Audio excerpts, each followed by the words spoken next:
नमस्कार, आप देख रहे हैं देवभूमि समाचार। मैं आपके साथ प्रियंका मलिक हाजिर उत्तराखंड की तमाम छोटी बड़ी खबरें लेकर खबरों का रुख करेंगे, लेकिन सबसे पहले एक नजर डाल लेते हैं हेडलाइंस पर। उपनल कर्मचारियों ने राज्य सरकार के खिलाफ फिर खोला मोर्चा। नियमितीकरण की मांग पर अड़े नाराज कर्मचारी, मंगलवार से हड़ताल की चेतावनी। केदारनाथ उपचुनाव में बीजेपी ने झोंकी ताकत, ओबीसी सम्मेलन के जरिए धामे करेंगे खास वर्ग को साधने की कोशिश। कांग्रेस ने लगाया सरकारी मशीनरी के दुरुपयोग का आरोप। राजधानी देहरादून की सड़कों पर फिर उतरे डीएम और एसएसपी, रियलिटी चेक के साथ शहर की व्यवस्थाओं को परखा, अधिकारियों को दिए जरूरी निर्देश।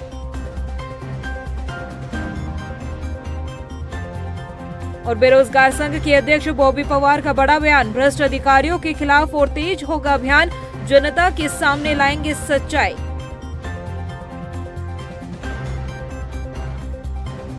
हेडलाइंस के बाद बुलेटिन में खबरें विस्तार से।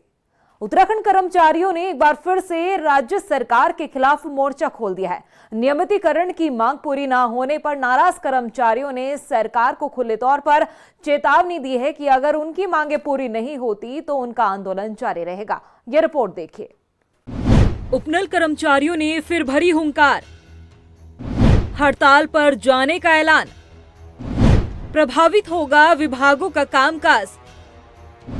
नियमितीकरण के फैसले पर असमंजस में सरकार।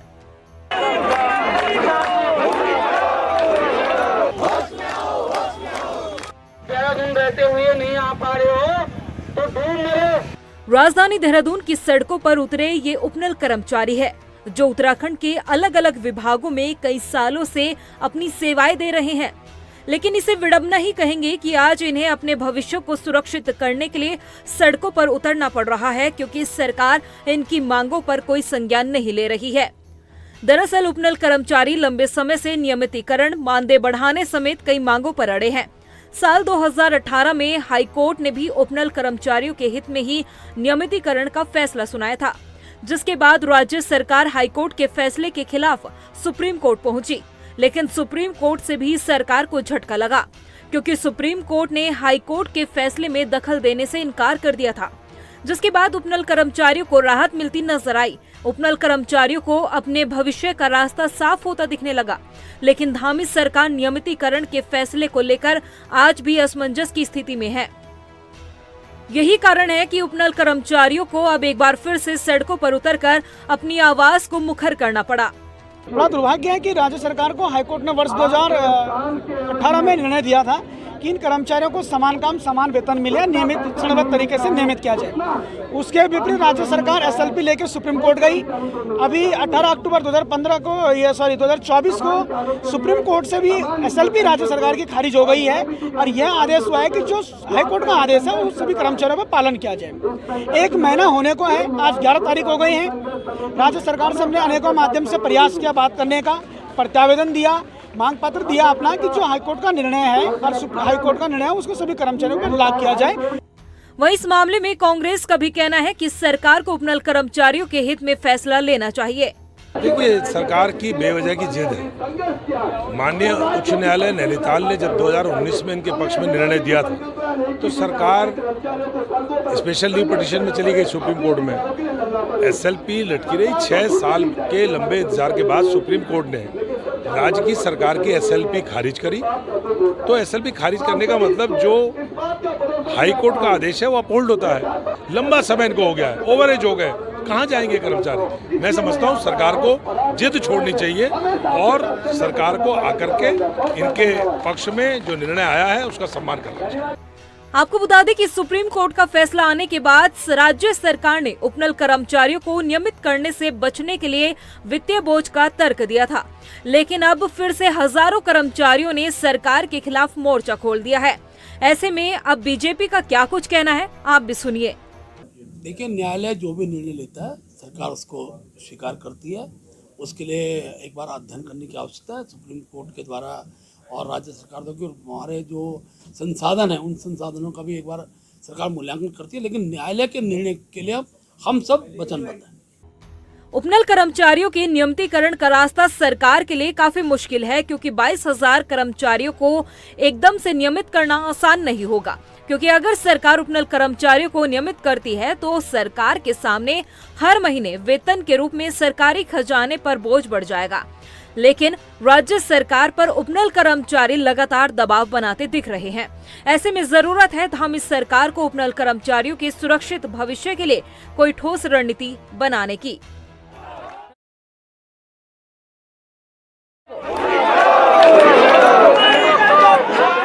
वहीं केदारनाथ उपचुनाव की तारीख नजदीक आने के साथ ही चुनाव प्रचार में भी तेजी आ गई है। बीजेपी मंगलवार को केदारनाथ विधानसभा में ओबीसी मोर्चे के सम्मेलन का आयोजन करेगी, जिसमें मुख्यमंत्री पुष्कर सिंह धामी हिस्सा लेंगे। कार्यक्रम को लेकर बीजेपी के प्रदेश अध्यक्ष महेंद्र भट्ट ने बताया कि यह सम्मेलन काफी अहम होने वाला है। देखिए, भारतीय जनता पार्टी का प्रचार पिछले 3 माह से लगातार केदारनाथ के अंदर चल रहा है। कल बड़ी संख्या में वहाँ पर अनुसूचित जाति का सम्मेलन होने जा रहा है। उसमें माननीय मुख्यमंत्री रहेंगे, मेरा स्वयं वहाँ रहना होगा, और उसके बाद हमारा एक दिन पूर्व सैनिकों का सम्मेलन वहाँ करने वाले गणेश जोशी जी हमारे वहाँ उस कार्यक्रम में रहेंगे। हमारा आईटी का भी एक बड़ा वहाँ पर हम लोग अपनी मीटिंग करेंगे, जिसमें हमारे मनीष खंडूड़ी जो भारतीय जनता पार्टी के वरिष्ठ नेता हैं वो उस कार्यक्रम में रहेंगे। अनेकों नेताओं के कार्यक्रम हमने बूथ केंद्रित तय किए हुए हैं। तो हमारे चाहे पूर्व मुख्यमंत्री जाने वाले हैं या मेरा भी जो कार्यक्रम है, तो प्रत्येक बूथ केंद्रित कार्यक्रम रचना बनी है। और मैं फिर इस बात को कह रहा हूँ कि केदारनाथ सीट ये भाजपा की अपनी परंपरागत सीट है, उस सीट को हम जीतेंगे।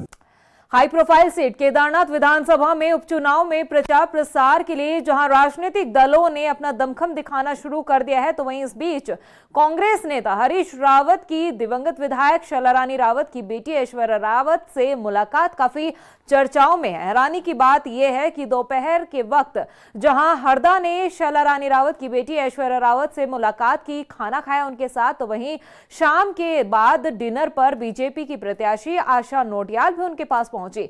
अब इन मुलाकातों की तस्वीरें सामने आने के बाद ऐश्वर्या रावत को लेकर राजनीतिक गलियारों में चर्चाएं चल रही है। उधर केदारनाथ विधानसभा उपचुनाव को लेकर मुख्य विपक्षी दल कांग्रेस ने बीजेपी पर गंभीर आरोप लगाते हुए सरकारी मशीनरी के दुरुपयोग का आरोप लगाया। उपनेता प्रतिपक्ष भुवन कापड़ी का कहना है कि केदारनाथ विधानसभा में बीजेपी ने तमाम सरकारी कर्मचारियों को चुनाव प्रचार में लगाया हुआ है। वहीं भुवन कापड़ी ने दिवंगत विधायक शैलारानी रावत की बेटी को टिकट नहीं देने पर भी बीजेपी पर निशाना साधा है। प्रदेश में पहली बार ऐसा हुआ है कि किसी के परिवार कोई एमएलए है और उसका आकस्मिक निधन हुआ और उसके परिवार के व्यक्ति को टिकट नहीं दिया गया। मुझे लगता है पहली बार ही ऐसी बात है। और सरकार जो है संसाधनों का दुरुपयोग कर रही है, ये बात निकलकर पहले से आ रही है। यहाँ तक कि ये भी कहा जा रहा है कि जो वहाँ के कर्मचारी हैं, चाहे वो पुलिस कर्मचारी हों चाहे अन्य विभागों में हों, उनको भी वहाँ सरकार ने जबरन लगाया है। तो देखिए, चुनाव एक स्वच्छ प्रक्रिया है, उसे स्वच्छ रहने देना चाहिए और जनता जिसको तय करेगी, क्योंकि इस चुनाव से कोई सरकार बननी या बिगड़नी नहीं है, लेकिन एक संदेश की बात है। तो कांग्रेस पार्टी ने कमर कस रखी, लगे हुए हैं मनोज रावत। राजधानी देहरादून स्थित बीजेपी प्रदेश मुख्यालय में कई लोगों ने बीजेपी की सदस्यता ग्रहण की। भाजपा के प्रदेश अध्यक्ष महेंद्र भट्ट ने कहा कि सदस्यता अभियान के तहत ही लोगों को पार्टी की सदस्यता दिलवाई जा रही है और इसी क्रम में उत्तरकाशी से राजदीप परमार ने अपने तमाम समर्थकों के साथ भाजपा का दामन थामा है। भारतीय जनता पार्टी की सदस्यता अभियान प्रतिदिन चलने वाला क्रम है। सदस्यता प्रतिदिन चलने वाला क्रम है। अभियान सीमित समय के लिए होता है। प्राथमिक सदस्यता अभियान का प्रथम चरण समाप्त के बाद अब हमारा सक्रिय सदस्यता अभियान का द्वितीय चरण आजकल चल रहा है और अब धीरे धीरे संगठन पर्व की ओर हम बढ़ रहे हैं। लेकिन सदस्यता ये प्रतिदिन चलने वाला क्रम है। उसी के तहत राजदीप परमार सामाजिक कार्यकर्ता है, उत्तरकाशी के डुंडा के रहने वाले बहुत अच्छे कार्यकर्ता के रूप में हमको सिद्ध होंगे, इसलिए आज उनकी हम सदस्यता करा रहे हैं। वहीं बेरोजगार संघ के अध्यक्ष बॉबी पवार ने आईएएस अधिकारी मीनाक्षी सुंदरम के साथ हुए दुर्व्यवहार मामले में अपने खिलाफ सबूत मांगे हैं। उन्होंने कहा कि अगर उन्होंने मारपीट की तो सबूत पेश किए जाए। साथ ही बॉबी पवार ने भ्रष्ट अधिकारियों को चेतावनी देते हुए कहा कि ये सिर्फ ट्रेलर है, पिक्चर अभी बाकी है। अब आरोप प्रत्यारोप तो लगते रहेंगे, पर मैं ये कह रहा हूं कि हमने पूर्व में भी अल्टीमेटम दिया है कि अगर कोई अधिकारी ठीक से अपने नैतिक कर्तव्यों का पालन नहीं करेगा और भ्रष्टाचार जिस प्रकार से बढ़ रहा है और उस भ्रष्टाचार को बढ़ाने में और मदद करेगा। तो देखिए, ट्रेलर था, मैं साफ तौर पर अभी कह रहा हूँ, ये ट्रेलर था। अगर किसी अधिकारी ने फिर से कोई इस प्रकार की, देखिए संगीन मामले हैं, गंभीर है मामले हैं, उन गंभीर मामलों पर भी जब तुम इस प्रकार से वो फैसले नहीं लोगे, आप कोई आदेश नहीं करोगे, तो मैं समझता हूँ कि ट्रेलर था, फिल्म भी दिखाई जाएगी। वहीं केदारनाथ उपचुनाव में बेरोजगार संघ की अध्यक्ष बॉबी पवार की एंट्री होने जा रही है। बॉबी पवार ने आने वाले दिनों में केदारनाथ विधानसभा पहुंचकर जनता के बीच जाकर सरकार की नीतियों के खिलाफ प्रचार प्रसार करने की बात कही है। माना जा रहा है कि बॉबी पवार का ये कदम राजनीतिक दलों को मुश्किलों में डाल सकता है। दिन में मैं बैठना चाहूंगा, या तो भाजपा का प्रवक्ता सामने आ जाएं या उनका कोई व्यक्ति आ जाए जो 18,500 लोगों की लिस्ट मेरे को दें, ये सरकारी विभागों में 2.5 साल में नियुक्ति हुई। मतलब अखबारबाजी कर लीजिए, मीडियाबाजी कर लीजिए, तमाम प्रकार का पैसा आप ऐसे ही बहा लीजिए। तो मैं कहना चाहता हूँ, जितना जायज़ है उतना कहिए, उतना हम भी देखिए। अगर अच्छा कुछ सरकार करेगी उसकी हम भी तारीफ करेंगे, और अगर बेबुनियादी तमाम प्रकार के जुमलेबाजी करेंगे तो निश्चित तौर पर हो सकता है कि 1-2 दिन में केदारनाथ जाऊं और वहां पर तमाम प्रकार की चीज़ों को रखूं। केवल जनता को जागरूक करना फिलहाल मकसद है। जिस दिन जनता जागरूक हो जाएगी उस दिन आधी लड़ाई समाप्त हो गई। अल्मोड़ा में बीजेपी के प्रदेश उपाध्यक्ष कैलाश शर्मा ने जिले में हो रहे विकास कार्यों को लेकर जानकारी दी। उन्होंने बताया कि क्षेत्र में पेयजल समस्या में सुधार होने के साथ ही अब लिंक रोड का डामरीकरण जल्द किया जाएगा। उन्होंने कहा कि शासन ने इसके लिए करीब 2.5 करोड़ रुपए की स्वीकृति प्रदान की है।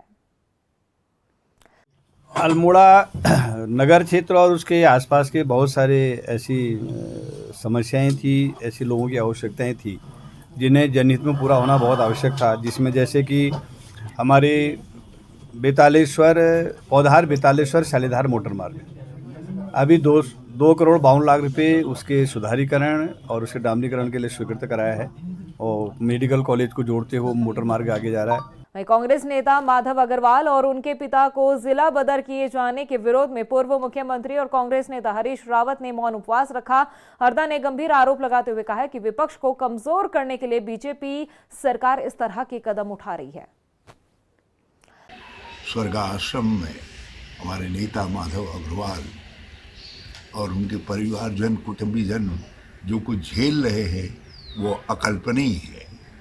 और अब माधव अग्रवाल, जिनको आप किसी से पूछ लीजिए, जो गरीब के लिए लड़ते हैं, सामान्य लोगों के लिए लड़ते हैं, और उनको गुंडा करार दिया जा रहा है और उनको जिला बदर किया जा रहा है।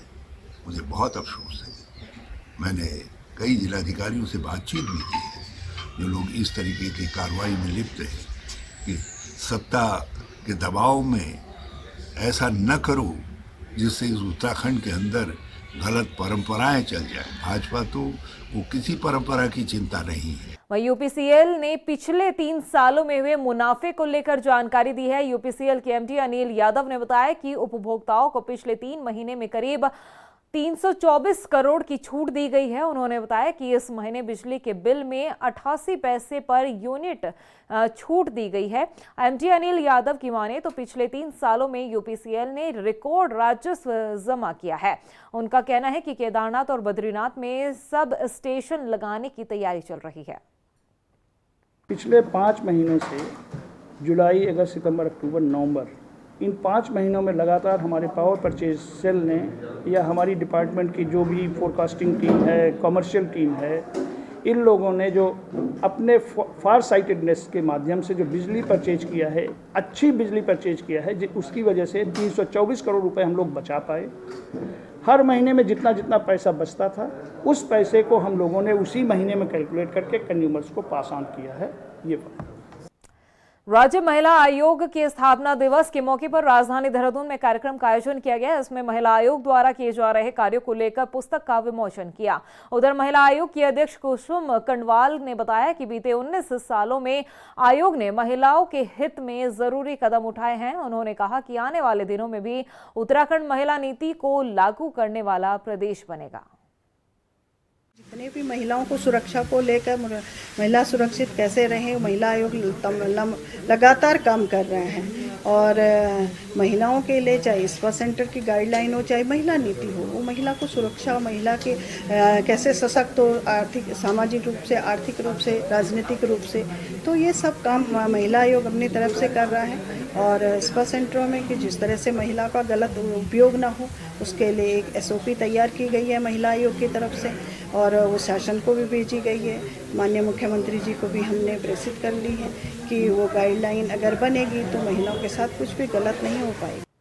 वहीं सोमवार को राजधानी देहरादून में जिलाधिकारी समीन बंसल और SSP अजय सिंह ने बाइक में निकलकर शहर के हालातों का जायजा लिया। वहीं आपको बता दें कि जिलाधिकारी और SSP ने संयुक्त शहर की ट्रैफिक के साथ ही ड्रेनेज सिस्टम को भी परखा। इस दौरान उन्होंने संबंधित विभाग के अधिकारियों को जरूरी दिशा निर्देश दिए। जिलाधिकारी ने बताया कि अभियान आगे भी जारी रहेगा।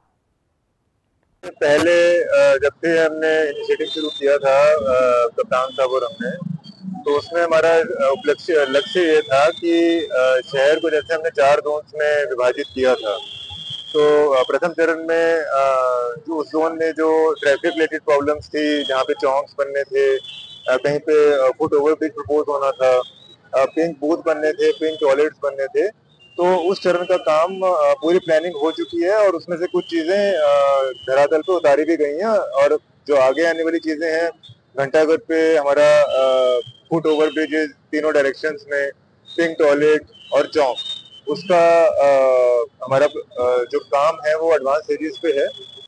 उधर हल्द्वानी में सिटी मजिस्ट्रेट के दफ्तर में पहुंचे ऑटो चालकों ने पुलिस पर उत्पीड़न का आरोप लगाया। सिटी मजिस्ट्रेट AP वाजपेयी को ऑटो चालकों ने परिवहन विभाग के सत्यापन और यूनिफॉर्म ID कार्ड पहनने के बाद भी पुलिस सत्यापन के नाम पर बेवजह चालान करने की बात कही है। वहीं सिटी मजिस्ट्रेट ने बताया कि 13 नवंबर तक ऑटो चालक अपना सत्यापन करा सकते हैं। उन्होंने बताया कि जल्द ही ई-रिक्शा चालकों पर ये नियम लागू होंगे। ID वगैरह है या ये पुलिस वाले हैं सर, ये लोग रोक रहे हैं हमको और कह रहे हैं पुलिस वेरिफिकेशन कराइए कि वर्दी पहनिए सर। सब कुछ तैयार है पर सर ये पुलिस वेरिफिकेशन नहीं हो रही है हमारी सर। करीब 1 महीने से परेशान हो रहे हैं, आना जाना डेली हो रहा है, परेशान हो रहे हैं। डिग्री कॉलेज में हम लोग आ रहे हैं, डिग्री कॉलेज में बहुत ज़्यादा परेशानी। मैं सर लालपुर रोड पे चलाता हूँ, जमीन मंडी से मेरा परमिट है। 3 नवंबर तक का समय इन्हें दिया गया था कि वो एक निर्धारित जो यूनिफॉर्म है उसके बाद यदि नहीं पहनते हैं तो प्रवर्तन की कार्रवाई की जाएगी। इसके अलावा लगातार इनके सत्यापन के लिए रोस्टर जारी किया गया था। अभी अंतिम अवसर हम लोगों ने इनको दिया है। 11 नवंबर से लेकर 13 नवंबर की अवधि है जिसमें ऑटो चालकों को अपना सत्यापन अनिवार्य रूप से कराया जाना है। इसके पश्चात 18 तारीख से हम लोग ये प्रस्तावित कर रहे हैं कि जो हमारे ई-रिक्शा 3 व्हीलर्स हैं उनके सत्यापन का रोस्टर जारी कर दिया जाएगा और उनके लिए भी 1 दिसंबर 2024 तक का समय दिया गया है। उसके पश्चात उनको यूनिफॉर्म अनिवार्य कर दी जाएगी। गदरपुर में पुलिस ने 1 किलो चरस के साथ एक तस्कर को गिरफ्तार किया है। मामले का खुलासा करते हुए SSP मणिकांत मिश्रा ने बताया कि आरोपी को चेकिंग के दौरान गिरफ्तार किया गया। उन्होंने बताया कि अभियुक्त के खिलाफ NDPS एक्ट के तहत कार्रवाई की गई है। कल गदरपुर पुलिस के द्वारा नशा तस्करों के विरुद्ध अभियान में एक और कार्य किया गया, जिसमें एक लड़का इकरार पकड़ा गया। शाम को चेकिंग के दौरान एक स्कूटी पर इकरार जा रहा था, उसे रोका गया। वो रुकने से मना किया, पुलिस ने उसे पकड़ा। उसके पास से 1 किलो चरस, जिसकी की अंतर्राज्यीय बाजार में कीमत 1 लाख रुपए के करीब होगी। उधम सिंह नगर के केलाखेड़ा में नगर कीर्तन के आयोजन को लेकर तैयारी चल रही है। आयोजकों का कहना है कि संगत को किसी तरह की समस्या का सामना ना करना पड़े और इन्हीं सब चीजों को लेकर मंथन किया जा रहा है। उन्होंने बताया कि नगर कीर्तन केलाखेड़ा में होते हुए बाजपुर तक पहुंचेगा। मीटिंग ये भी दशमेश पिता दा इन्होंने दिहाड़ा रखिया सीगा बाजा वालियां ने 4 तारीख का ਤੇ ਸਾਡੇ ਜਿਹੜਾ ਕਿਲਾ ਖੇੜਾ ਤੋਂ ਬਾਜਪੁਰ ਤੱਕ ਜਾਣਾ ਸੀ ਦਸ਼ਮੇਸ਼ ਪਿਤਾ ਦਾ ਸੋਭਾ ਦੇ ਵਿੱਚ ਸਾਰਿਆਂ ਨੇ ਇਸ ਕਰਕੇ ਇਹਨਾਂ ਨੇ ਡੇਟ ਰੱਖ ਲਈ ਸੀ ਤੇ ਇਹਨਾਂ ਨੂੰ ਪਤਾ ਨਹੀਂ ਸੀ ਤੇ ਇਹਨਾਂ ਨੇ ਡੇਟ ਆਖਿਆ ਕੋਈ ਗੱਲ ਨਹੀਂ ਅੱਗੇ ਪਿੱਛੇ ਕਰ ਲਾਂਗੇ ਔਰ ਉਹ ਸਾਰੀ ਸੰਗਤ ਨੇ ਸਹਿਯੋਗ ਕੀਤਾ। ਮੈਂ ਬਾਜਾਂ ਵਾਲਿਆਂ ਦਾ ਬਹੁਤ ਧੰਨਵਾਦ ਕਰਨਾ ਚਾਹੁੰਦਾ।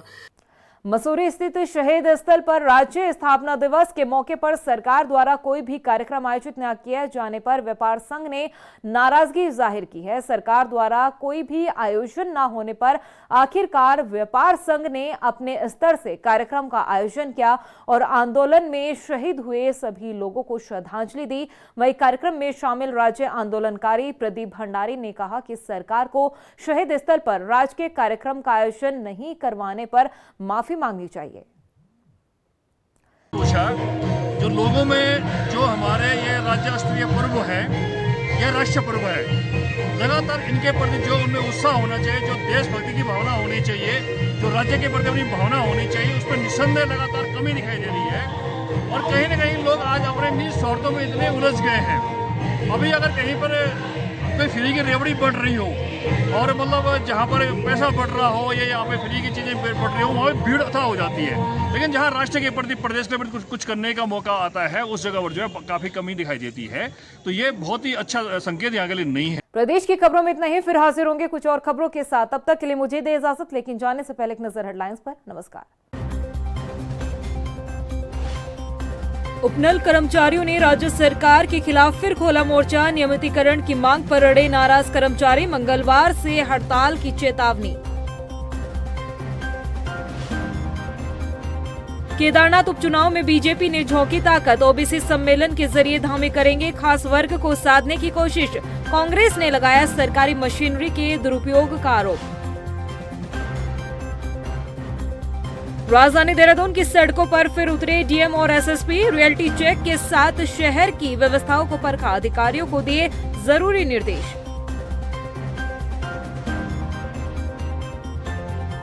और बेरोजगार संघ के अध्यक्ष बॉबी पवार का बड़ा बयान, भ्रष्ट अधिकारियों के खिलाफ और तेज होगा अभियान, जनता के सामने लाएंगे सच्चाई।